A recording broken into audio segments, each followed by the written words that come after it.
राष्ट्रीय समुद्र प्रौद्योगिकी संस्थान national institute of ocean technology NIOT जो है चेन्नई में, यहाँ पे डायरेक्ट रिक्रूटमेंट आई है।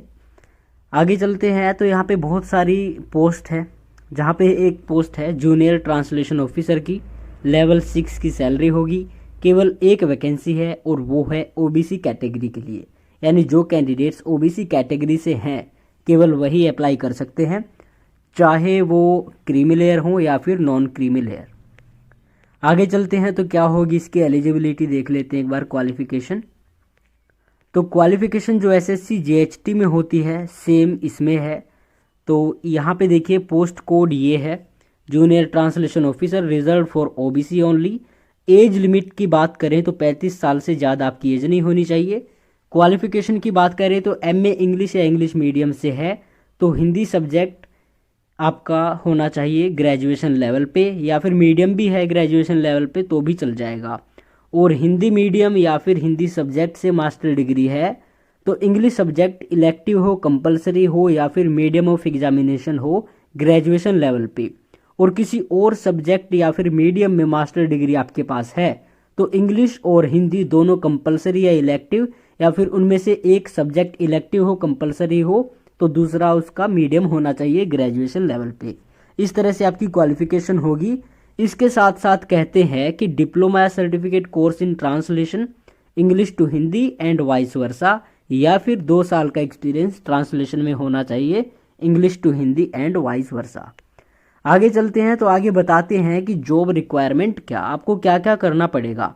तो आपको ऑफिस में जितने सारे काम है राजभाषा से संबंधित उन सभी का ट्रांसलेशन वगैरह करना पड़ेगा, और जो भी कुछ इन्होंने बता रखा है।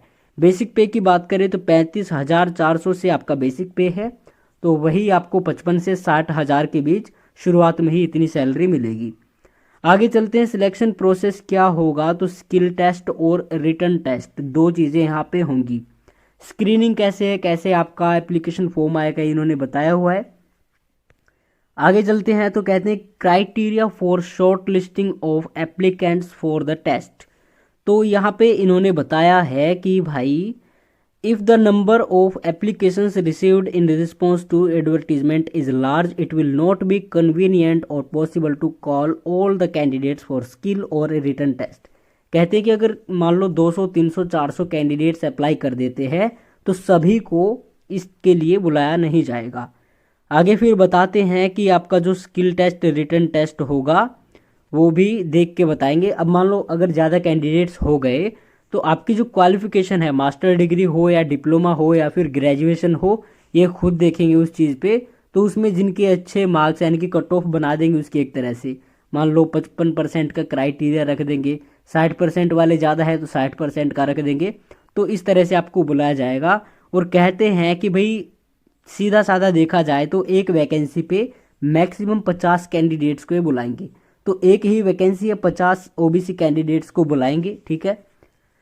आगे चलते हैं, आगे बताते हैं कि भाई स्किल टेस्ट जो आपका होगा वो प्रैक्टिकल होगा, यानी कि केवल क्वालिफाइंग होगा, ठीक है।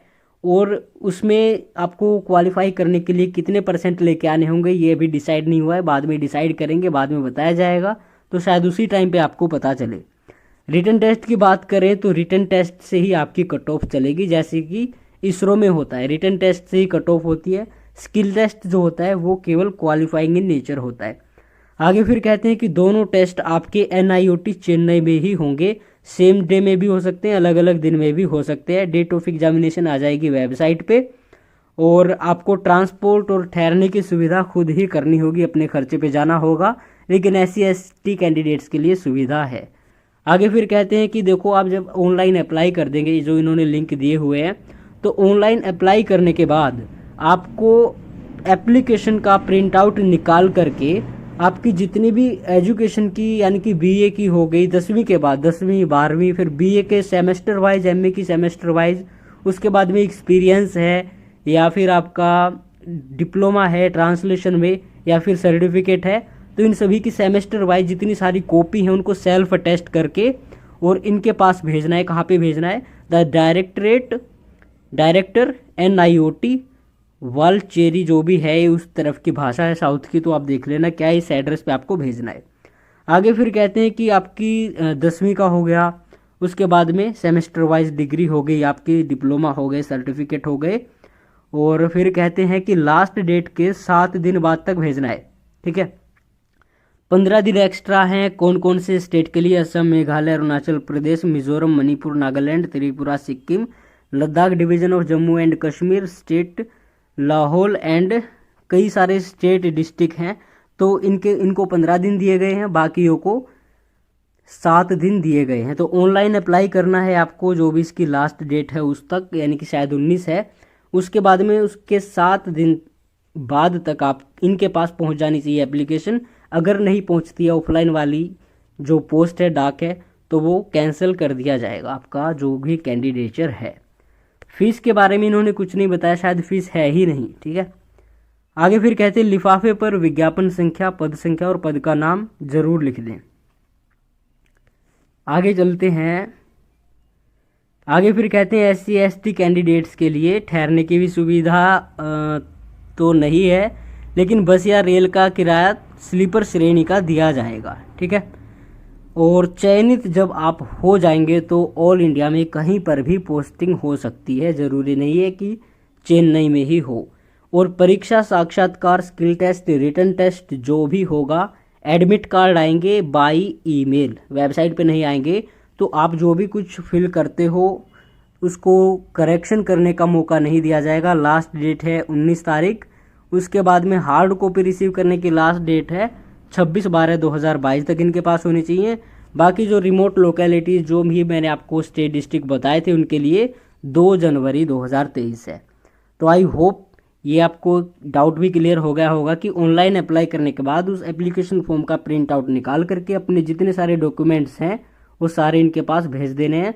बाकी एक बार इसको आप अच्छे से पढ़ लेना एक बार और ये नोटिस आपको मिल जाएगा हमारे टेलीग्राम चैनल पे, वहाँ पे आप इसको अच्छे से पढ़ के और फिर इसके लिए अप्लाई करके अगर एलिजिबल हैं तो भर सकते हैं। अच्छा मौका है। SSC में 30 साल होता है, OBC के लिए 33 साल होता है। तो जिनके 33 साल निकल चुके हैं, 2 साल और बचे हैं, तो ऐसी ही कहीं कहीं पे अपॉर्चुनिटीज़ आएंगे जहाँ पे 35 एज मांगते हैं।